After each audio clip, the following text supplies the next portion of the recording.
Hello my beautiful viewers, welcome back. ನಾನು ಇವತ್ತು ನಿಮ್ಮ ಜೊತೆ ಇನ್ಸ್ಟೆಂಟ್ ಆಗಿ ಗ್ಲೋ ಆಗಿ ನ್ಯಾಚುರಲ್ ಆಗಿ ನಿಮಗೆ ಬ್ರೈಟನ್ ಕೊಡುತ್ತೆ. ಇದು ಲಾಂಗ್ ಲಾಸ್ಟಿಂಗ್ ಬ್ರೈಟನ್ ಕೂಡ ಆಗಿರುತ್ತೆ. ಹಾಗೆ ನಮ್ಮ ಸ್ಕಿನ್ಗೆ ತುಂಬ ಹೆಲ್ದಿ ಅಂತಾನೆ ಹೇಳ್ಬೋದು. ಯಾವುದೇ ಕೆಮಿಕಲ್ ಯೂಸ್ ಮಾಡದೆ ಮನೆಯಲ್ಲಿ ಒಂದು ಫೇಸ್ ಪ್ಯಾಕ್ನ ಹೇಗೆ ರೆಡಿ ಮಾಡ್ಕೊಳ್ಳೋದು, ಗ್ಲೋಯಿಂಗ್ ಸ್ಕಿನ್ ಫೇಸ್ ಪ್ಯಾಕ್ನ ಹೇಗೆ ರೆಡಿ ಮಾಡ್ಕೊಳ್ಳೋದು ಅಂತ ನಾನು ನಿಮ್ಮ ಜೊತೆ ಶೇರ್ ಮಾಡ್ಕೊಳ್ತೀನಿ. ಅದಕ್ಕೂ ಮುಂಚೆ ನನ್ನ ಚಾನಲ್ನ ಯಾರೆಲ್ಲ ಸಬ್ಸ್ಕ್ರೈಬ್ ಮಾಡದೆ ನೋಡ್ತಾ ಇದ್ದೀರಾ, ದಯವಿಟ್ಟು ಒಂದು ಸಬ್ಸ್ಕ್ರೈಬ್ ಮಾಡಿ ನಂತರ ವಿಡಿಯೋ ನೋಡಿ. ಹಾಗೆ ಕೊನೆ ತನಕ ಈ ವಿಡಿಯೋ ನೋಡಿ. ಈ ವಿಡಿಯೋ ಇಷ್ಟ ಆಗಿದ್ರೆ ದಯವಿಟ್ಟು ಒಂದು ಲೈಕನ್ನು ಕೊಡೋದನ್ನು ಮರಿಬೇಡಿ. ಹಾಗೆ ಸಬ್ಸ್ಕ್ರೈಬ್ ಮಾಡಿ ಪಕ್ಕದಲ್ಲೇ ಕಾಣುವಂಥ ಒಂದು ಬೆಲ್ ಐಕನ್ನ ಕ್ಲಿಕ್ ಮಾಡಿದ್ರೆ ನಾನು ಮಾಡೋವಂಥ ವಿಡಿಯೋಸ್ ನಿಮಗೆ ಬೇಗ ಬರುತ್ತೆ ಅಂತಲೇ ಹೇಳ್ಬೋದು. ಮೊದಲಿಗೆ ನಾನು ಇಲ್ಲಿ ಒಂದು ಆರೆಂಜ್ ಸಿಪ್ಪೆನ ಸುಲಿಬಿಟ್ಟು ಅದನ್ನು ಅಂದರೆ ಕಿಟಕಿಯಿಂದ ಬರೋವಂಥ ಎಳೆ ಬಿಸಿಲಲ್ಲಿ ಒಣಗಿಸಿ ಇಟ್ಟಿದ್ದೀನಿ. ನಾವು ಡೈರೆಕ್ಟ್ ಬಿಸಿಲಲ್ಲಿ ಒಣಗಿಸೋದ್ರಿಂದ ಸಿಪ್ಪೆ ಕಪ್ಪಾಗುತ್ತೆ. ಹಾಗೆ ಅದು ವರ್ಕೌಟ್ ಕೂಡ ಅಂದರೆ ನಮ್ಮ ಸ್ಕಿನ್ಗೆ ಅದು ವರ್ಕ್ ಕೂಡ ಆಗೋದಿಲ್ಲ ಸಿಪ್ಪೆ ಕಪ್ಪಾದಾಗ. ನೋಡಿ ಅದಕ್ಕೆ ನಾವು ಈ ರೀತಿ ಕಟ್ ಮಾಡಿದಾಗ ಕೈಯಲ್ಲಿ ಅದು ಈ ರೀತಿಯಾಗಿ ಬ್ರೋಕ್ ಆಗಬೇಕಾಗತ್ತೆ. ಆ ರೀತಿಯಾಗಿ ಒಣಗಿಸ್ಕೊಂಡು ನಂತರ ನಾನಿಲ್ಲಿ ಮಿಕ್ಸಿ ಜಾರ್ನ ತೊಗೊಂಡು ಈ ಒಣಗಿಸಿಟ್ಟಂಥ ಆರೆಂಜ್ ಪೀಲನ್ನು ಇದಕ್ಕೆ ಆ್ಯಡ್ ಮಾಡ್ಕೊಳ್ತಾ ಇದ್ದೀನಿ. ನೋಡಿ ಈ ರೀತಿಯಾಗಿ ಆ್ಯಡ್ ಮಾಡಿಕೊಂಡು ಇದನ್ನು ನಾವು ಫೈನ್ ಪೌಡರ್ ಥರ ನಾವು ಗ್ರೈಂಡ್ ಮಾಡ್ಕೋಬೇಕಾಗತ್ತೆ. ನೋಡಿ ಈ ಹಂತಕ್ಕೆ ನಾವು ರೆಡಿ ಅಂದರೆ ಅದನ್ನು ಪೌಡರ್ ಆಗಿ ಮಾಡಿಕೊಂಡ್ರೆ ಸಾಕಾಗುತ್ತೆ. ಈ ರೀತಿ ಪೌಡರ್ ಮಾಡಿಕೊಂಡು ನಾವು ಇದಕ್ಕೆ ಕಡಿಮೆ ಇಂಗ್ರೀಡಿಯೆಂಟ್ಸಲ್ಲಿ ನಾವು ಈ ಪೇಸ್ಟ್ ಪ್ಯಾಕನ್ನು ರೆಡಿ ಮಾಡ್ಕೊಳ್ಬೋದು. ನಾನಿಲ್ಲಿ ಒಂದು 8 ಸ್ಪೂನಷ್ಟು ಆರೆಂಜ್ ಪೀಲ್ ಪೌಡರ್ನ ಆ್ಯಡ್ ಮಾಡ್ಕೊಳ್ತಾ ಇದ್ದೀನಿ. ನಿಮಗೆ ಅಂದರೆ ನಿಮ್ಮ ಕ್ವಾಂಟಿಟಿ ಎಷ್ಟು ಬೇಕು, ನಿಮ್ಮ ಫೇಸ್ಗೆ ಎಷ್ಟು ಕ್ವಾಂಟಿಟಿ ಬೇಕೋ ಅಷ್ಟನ್ನು ಆ್ಯಡ್ ಮಾಡ್ಕೊಳ್ಬೋದು. ಹಾಗೆ ಅರ್ಧ ಸ್ಪೂನಷ್ಟು ಅರಿಶಿನ ತೊಗೊಂಡಿದ್ದೀನಿ, 1 ಸ್ಪೂನಷ್ಟು ಹನಿಯನ್ನು ತೊಗೊಂಡಿದ್ದೀನಿ. ಹಾಗೆ ಇದಕ್ಕೆ ಅಂದರೆ ನಮ್ಮ ಫೇಸ್ ಪ್ಯಾಕಿಗೆ ಆ ಪ್ಯಾಕ್ ರೆಡಿ ಆಗೋದಕ್ಕೆ ತಿಳಿ ಎಷ್ಟು ಬೇಕೋ ಅದಕ್ಕೆ ನಾವು ಈ ಹಾಲನ್ನು ಸ್ವಲ್ಪನೇ ಮಿಕ್ಸ್ ಮಾಡಿಕೊಂಡು ನಾವು ಫೇಸ್ ಪ್ಯಾಕನ್ನು ರೆಡಿ ಮಾಡ್ಕೊಳ್ಬೇಕಾಗತ್ತೆ.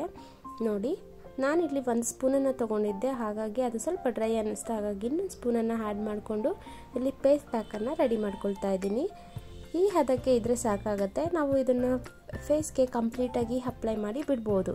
ಈ ಉಳಿದಿದ್ದಂಥ ಆರೆಂಜ್ ಪೀಲ್ ಪೌಡರ್ ಏನಿದೆ ಅದನ್ನು ನಾನು ಒಂದು ಗ್ಲಾಸ್ ಕಂಟೈನರ್ಗೆ ಹಾಕಿ ಎತ್ತಿಟ್ಕೋತೀನಿ. ನನಗೆ ಯಾವಾಗ ಬೇಕೋ ಆವಾಗ ನಾನು ಫೇಸ್ ಪ್ಯಾಕ್ಗೆ ಯೂಸ್ ಮಾಡ್ಕೊಳ್ಬೋದು. ತುಂಬ ಕ್ವಿಕ್ ಆ್ಯಂಡ್ ಇನ್ಸ್ಟೆಂಟಾಗಿ ಆಗುತ್ತೆ ಅಂತಲೇ ಹೇಳ್ಬೋದು.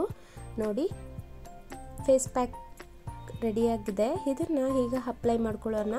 ಅದಕ್ಕೂ ಮುಂಚೆ ಇಲ್ಲಿ ಬಿಸಿನೀರಿಂದ ಫೇಸ್ನ ಸ್ಟೀಮ್ ತೊಗೊಂಡಿದ್ದೀನಿ. ಈ ರೀತಿ ಮಾಡೋದ್ರಿಂದ ನಮ್ಮ ಸ್ಕಿನ್ ಪೋರ್ಸ್ ಓಪನ್ ಆಗುತ್ತೆ. ಆಗ ನಾವು ಏನೇ ಅಪ್ಲೈ ಮಾಡಿದ್ರೂ ಡೀಪಾಗಿ ಅಬ್ಸರ್ವ್ ಆಗುತ್ತೆ. ಹಾಗೆ ನಮ್ಮ ಸ್ಕಿನ್ನ ಒಳಗಿಂದ ರಿಪೇರ್ ಮಾಡುತ್ತೆ ಅಂತಲೇ ಹೇಳ್ಬೋದು. ನೋಡಿ ಸ್ಟೀಮ್ ಮಾಡಿದ ನಂತರ ನಮ್ಮ ಸ್ಕಿನ್ ಈ ರೀತಿಯಾಗಿ ಕಾಣ್ತಾ ಇದೆ. ಇದನ್ನು ಒಂದು ಕಾಟನ್ ಕ್ಲಾತಿಂದ ಕ್ಲೀನಾಗಿ ಡ್ರೈ ಮಾಡ್ಕೊಳ್ಬೇಕಾಗತ್ತೆ. ಡ್ರೈ ಮಾಡ್ಕೊಂಡಿದ ನಂತರ ನಾವು ಏನು ಮಾಡಿಟ್ಕೊಂಡಿದ್ವಂತಲ್ವ face pack, orange peel face pack, ಇದನ್ನು ನಾವು ಒಂದು ಈವನ್ ಆಗಿ ಸ್ಪ್ರೆಡ್ ಮಾಡಿಕೊಂಡು ಅಪ್ಲೈ ಮಾಡ್ಕೊಳ್ಬೇಕು ಅಪೋಸಿಟ್ ಸರ್ಕಲಲ್ಲಿ. ಈ ರೀತಿ ಮಾಡ್ಕೊಳ್ಳೋದ್ರಿಂದ ನಮ್ಮ ಫೇಸ್ ಫುಲ್ ಕಂಪ್ಲೀಟಾಗಿ ಅಪ್ಲೈ ಆಗುತ್ತೆ. ನೋಡಿ ಈ ರೀತಿಯಾಗಿ ಅಪ್ಲೈ ಮಾಡ್ಕೊಳ್ಬೇಕಾಗತ್ತೆ. ನಾನು ಇದನ್ನು ಯಾವುದೇ ರೀತಿಯಾಗಿ ಕಣ್ಣಿಗೆ ಅಪ್ಲೈ ಮಾಡ್ತಿಲ್ಲ, ಕಣ್ಣಿನ ಸುತ್ತ ಅಷ್ಟು ಡೀಪಾಗಿ ಅಪ್ಲೈ ಮಾಡ್ತಾ ಇಲ್ಲ. ಯಾವುದೇ ಹರ್ಬಲ್ ಪ್ರಾಡಕ್ಟ್ ಆಗಿದ್ರೂ ಸಮೇತ ನಾವು ಕಣ್ಣಿಂದ ಸ್ವಲ್ಪ ಇದು ಅವಾಯ್ಡ್ ಮಾಡೋದು ಒಳ್ಳೆಯದು. ಯಾವುದೇ ಪ್ರಾಡಕ್ಟ್ ಆಗಿದ್ರೂ ನೋಡಿ ಈ ರೀತಿಯಾಗಿ ಅಪ್ಲೈ ಮಾಡಬೇಕಾಗತ್ತೆ. ಹಾಗೆ ನಾವು ಯಾವುದೇ ಕಾಸ್ಮೆಟಿಕ್ ಪ್ರಾಡಕ್ಟ್ನ ಅಥವಾ ಈ ರೀತಿಯಾಗಿ ಹರ್ಬಲ್ ಪ್ರಾಡಕ್ಟ್ನ ಯೂಸ್ ಮಾಡೋದಕ್ಕೂ ಮುಂಚೆ ಒಂದು ಪ್ಯಾಚ್ ಟೆಸ್ಟನ್ನು ಮಾಡಬೇಕಾಗತ್ತೆ. ಆ ರೀತಿ ಮಾಡಿದಾಗ ನಮ್ಮ ಸ್ಕಿನ್ಗೆ ಅದು ಅಂದರೆ ಸೂಟ್ ಆಗುತ್ತಾ ಇಲ್ವಾ ಅಂತ ಗೊತ್ತಾಗುತ್ತೆ. ಆಗ ನಮಗೆ ಸೂಟ್ ಆಗಲಿಲ್ಲ ಅಂದರೆ ಪ್ಯಾಚ್ ಟೆಸ್ಟನ್ನು ಮಾಡಿ ಒಂದು 2 hours ಅಥವಾ 1 day ಬಿಟ್ಟಾಗ ನಮ್ಮ ಸ್ಕಿನ್ನಲ್ಲಿ ಏನು ಅಲರ್ಜೀಸ್ ಅಥವಾ ರೆಡ್ನೆಸ್ ಏನು ಕಾಣಿಸಿಲ್ಲ ಅಂದರೆ ನಾವು ಅಪ್ಲೈ ಮಾಡ್ಬೋದು.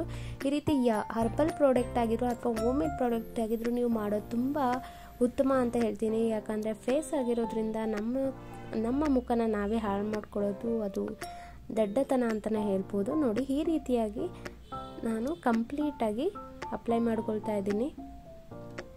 ತುಂಬ ಗ್ಲೋಯಿಂಗ್ ಕೊಡುತ್ತೆ ಸ್ಕಿನ್, ಹಾಗೆ ಇನ್ಸ್ಟೆಂಟಾಗಿ ಗ್ಲೋಯಿಂಗ್ ಕೊಡುತ್ತೆ ಅಂತಲೇ ಹೇಳ್ಬೋದು. ಈಗ ನಾವು ಮಾರ್ಕೆಟಲ್ಲಿ ಏನು ಆರೆಂಜ್ ಪೀಲ್ ಫೇಸ್ ಮಾಸ್ಕ್ ಈ ಥರ ಎಲ್ಲ ತರ್ತೀವಲ್ವ, ಅದರಿಂದ ಸ್ವಲ್ಪ ಸ್ಕಿನ್ಗೆ ಡ್ಯಾಮೇಜ್ ಆಗುತ್ತೆ ಅಂತಲೇ ಹೇಳ್ಬೋದು. ಯಾಕಂದರೆ ನಾವು ಅದನ್ನು ಪೀಲಪ್ ಮಾಡಿದಾಗ ಸ್ವಲ್ಪ ರಫ್ ಆಗಿ ಪೀಲ್ ಮಾಡ್ತೀವಿ, ಹಾಗಾಗಿ ಸ್ಕಿನ್ಗೆ ಡ್ಯಾಮೇಜ್ ಆಗುತ್ತೆ ಕೂಡ. ನೋಡಿ ಈ ರೀತಿಯಾಗಿ ಅಪ್ಲೈ ಮಾಡ್ಕೊಳ್ಬೇಕಾಗತ್ತೆ. ನಾನು ಅಂಡರ್ ಐ ಕೆಳಗಡೆ ನನಗೆ ಸ್ವಲ್ಪ ಡಾರ್ಕ್ ಸರ್ಕಲ್ ಇರೋದ್ರಿಂದ ಸ್ವಲ್ಪ ನೀಟಾಗಿ ಅಪ್ಲೈ ಮಾಡ್ಕೊಂಡಿದ್ದೀನಿ. ನಾನು ತುಂಬ ಕಣ್ಣಿನ ಹತ್ತಿರಕ್ಕೆ ನಾನು ಯಾವುದೇ ರೀತಿಯಾಗಿ ಅಪ್ಲೈ ಮಾಡಿಲ್ಲ. ಸ್ವಲ್ಪ ಫೇಸನ್ನು ಬಿಟ್ಬಿಟ್ಟು ಅಪ್ಲೈ ಮಾಡ್ಕೊತಾ ಇದ್ದೀನಿ. ಕಣ್ಣಿನ ಈ ರೀತಿಯಾಗಿ ಈವನಾಗಿ ಅಪ್ಲೈ ಮಾಡ್ಕೊಂಡಾದಮೇಲೆ ನಾನು ಇದನ್ನು ಒಂದು 30 ಮಿನಿಟ್ಸ್ವರೆಗೂ ನಾನು ಇದನ್ನು ಬಿಡ್ತೀನಿ. ನೋಡಿ, ನಾನು ಇದನ್ನು ನೆಕ್ಗೂ ಕೂಡ ಅಪ್ಲೈ ಮಾಡ್ಕೊಂಡಿದ್ದೀನಿ. ಈ ರೀತಿ ಮಾಡೋದ್ರಿಂದ ನಮ್ಮ ಫೇಸ್ ಬೇರೆ ಕಲರ್ ಹಾಗೆ ನೆಕ್ ಬೇರೆ ಕಲರ್ ಇರೋದಿಲ್ಲ. ಹೀಗಾಗಿ ನಾವು ಇದು ಅಂತಲ್ಲ, ಯಾವುದೇ ಪ್ರಾಡಕ್ಟನ್ನು ಅಥವಾ ಯಾವುದೇ ಫೇಸ್ ಪ್ರಾಡಕ್ಟನ್ನು ಯೂಸ್ ಮಾಡಬೇಕಾದ್ರೆ ನೆಕ್ಗೆ ಸಮೇತ ಸೇರಿ ನೀವು ಅಪ್ಲೈ ಮಾಡೋದ್ರಿಂದ ಅಥವಾ ಯೂಸ್ ಮಾಡೋದ್ರಿಂದ ಫೇಸ್ ಮತ್ತು ನೆಕ್ ಕಲರ್ ಒಂದೇ ರೀತಿಯ ಕಾಣೋ ಥರ ಮಾಡ್ಕೊಳ್ಬೋದು. ನಾನಿಲ್ಲಿ 30 ಮಿನಿಟ್ಸ್ ಟೈಮ್ ಪಾಸ್ ಮಾಡಿದ್ದೆ ಹೇಗೆ ಅಂತಂದರೆ, ಮನೆ ಕೆಲಸ ಅಂತೂ ಮಾಡೋದು ಯಾವುದೂ ಇರಲಿಲ್ಲ. ಕಂಪ್ಲೀಟಾಗಿ ಎಲ್ಲ ಕ್ಲಿಯರ್ ಆಗಿತ್ತು. ನನ್ನ ಮಗನ ಜೊತೆ ಸ್ವಲ್ಪ ಆಟ ಆಡಿದೆ. ನನ್ನ ಮಗನಿಗೆ ಸ್ವಲ್ಪ ಯಾರಿದು ಹೊಸ್ದಾಗಿ ಬಂದಿದ್ದಾರೆ ಅಂತ ನೋಡ್ತಾ ಇದ್ದೀನಿ, ಹಾಗೆ ಎದುರ್ಸೋಕೆ ನೋಡ್ತಾ ಇದ್ದೀನಿ. ಅವನಂತೂ ಎದುರ್ಕೋತಾ ಇಲ್ಲ, ಖುಷಿಯಾಗಿ ಆಟ ಆಡ್ತಾ ಇದ್ದ. ಅವನಿಗೆ ಏನೋ ಸ್ಮೆಲ್ ಬರ್ತಿದೆ, ತಿನ್ನೋಣ ಅನ್ನೋ ಥರ ಆಗ್ತಾಯಿತ್ತು ಅನಿಸುತ್ತೆ. ಅದನ್ನು ಅಂದರೆ ಸ್ಮೆಲ್ ಮಾಡಿಕೊಂಡು ನೋಡ್ತಾ ಇದ್ದ.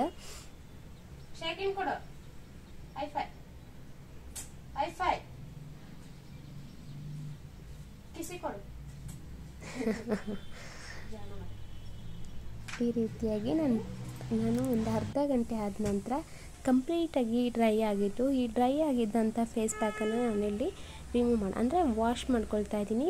ತಣ್ಣಗಿರೋ ಅಂಥ ನೀರಲ್ಲಿ ಅಂದರೆ ವಾರ್ಮ್ ವಾಟರಲ್ಲಿ ನಾನು ಕಂಪ್ಲೀಟಾಗಿ ಫೇಸನ್ನು ವಾಶ್ ಮಾಡ್ಕೊಳ್ತೀನಿ.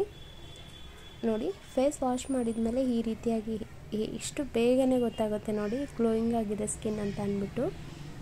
ಎಷ್ಟು ನೀಟಾಗಿ ಗ್ಲೋ ಆಗಿ ಕಾಣ್ತಾ ಇದೆ.